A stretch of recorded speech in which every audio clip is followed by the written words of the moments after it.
Good morning, good evening, whatever time of day it is for you. Welcome to this thing that I do called Thor's Entertainment. I am Thor, and today we are doing another Fatal Friday video. And Fatal Friday is the series I do where I casually go into the Kombat League for Mortal Kombat 1, and using the main roster characters and the Kameo fighters, I strive to get their unique finishers, like their brutalities and their fatalities.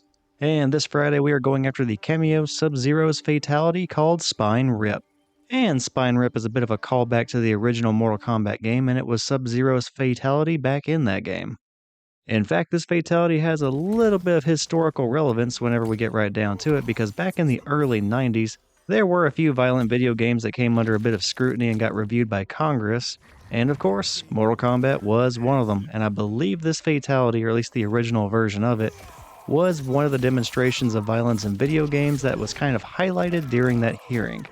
So yeah, we're about to see the modernized version of the example that was used in that hearing, and I guess gee whiz, that was how the current rating system that's used for video games today was kind of created.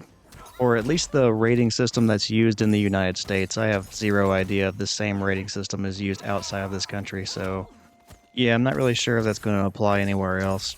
Like, following those hearings, whatever board regulates the ratings for the video games was eventually formed, and yeah. Just a neat little bit of video game history to kick this video off. Okay, so I got kind of curious after that last statement and I went ahead and looked at the rating board. So that hearing led to the creation of the entertainment software rating board that's used in the United States. And that's part of a larger coalition, the International Age Rating Coalition, which a bunch of other groups from other countries are rating groups for those countries. So yeah.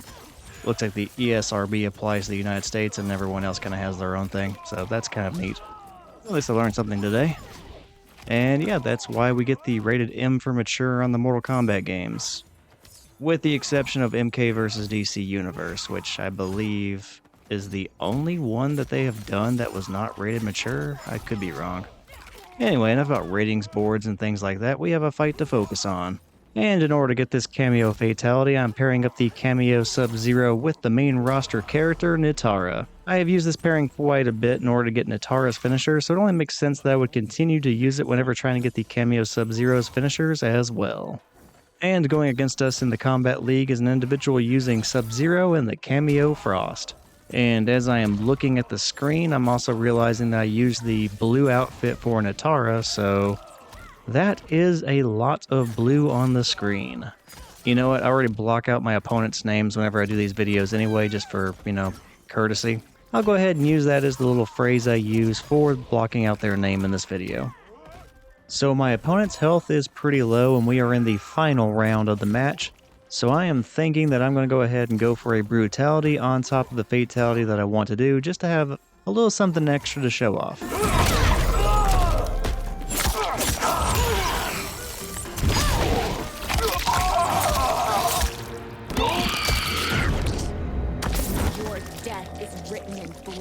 Brutality.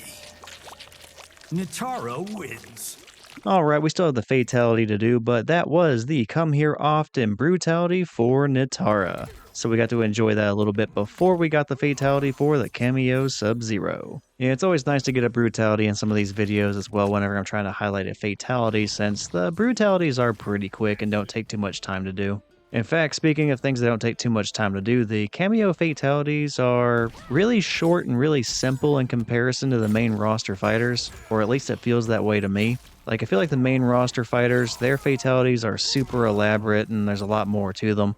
And I'll go ahead and just use the Kameo Sub-Zero's fatality as an example for this, because all Kameo Sub-Zero does is step into the ring, grab the opponent by the throat, uses his freezing powers to remove their head and their spine.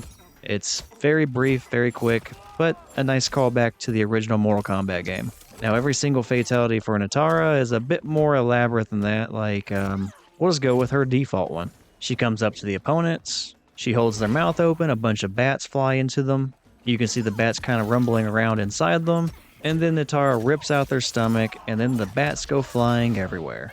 So you can kind of tell there's a bit more complexity to one of those than the other.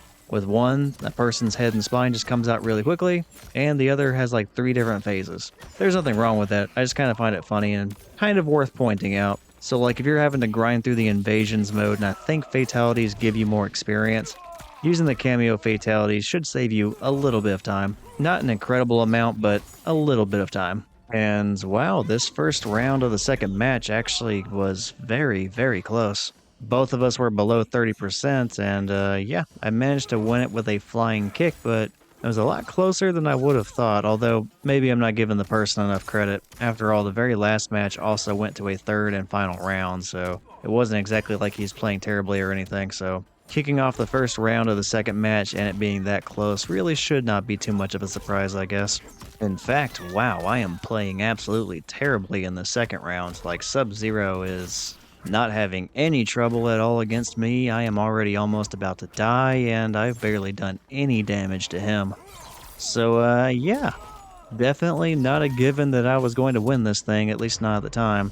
I've already kind of given away that I do get the fatality at some point, so we do know I am going to win eventually, but I am having to work for it. And that is especially true considering that for the second consecutive match in a row, we are going into a third and final round to decide who will win the match.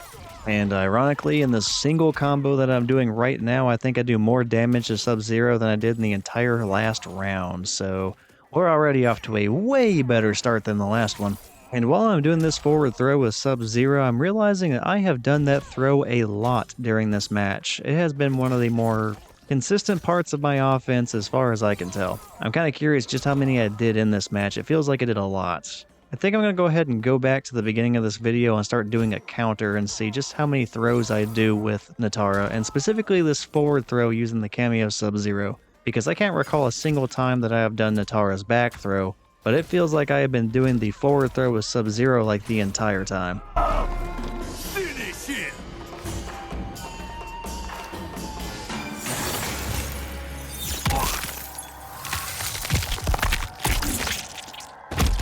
Fatality.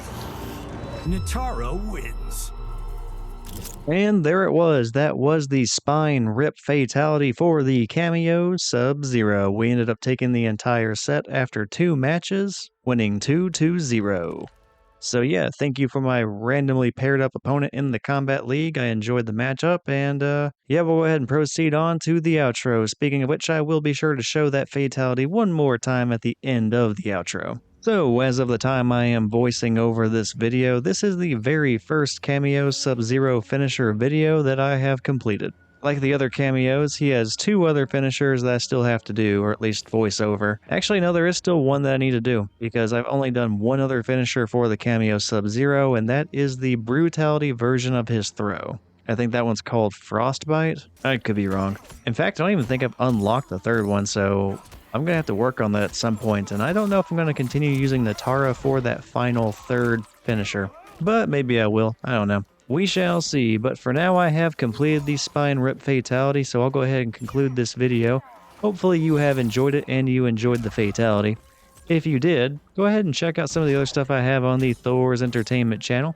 I do have other finisher related videos for Mortal Kombat 1 under the Mortal Kombat 1 online playlist.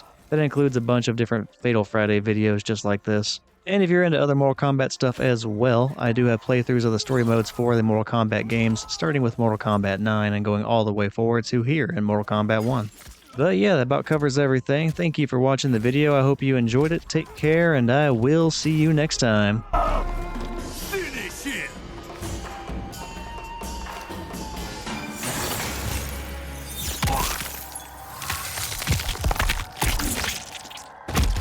Fatality. Nitara wins.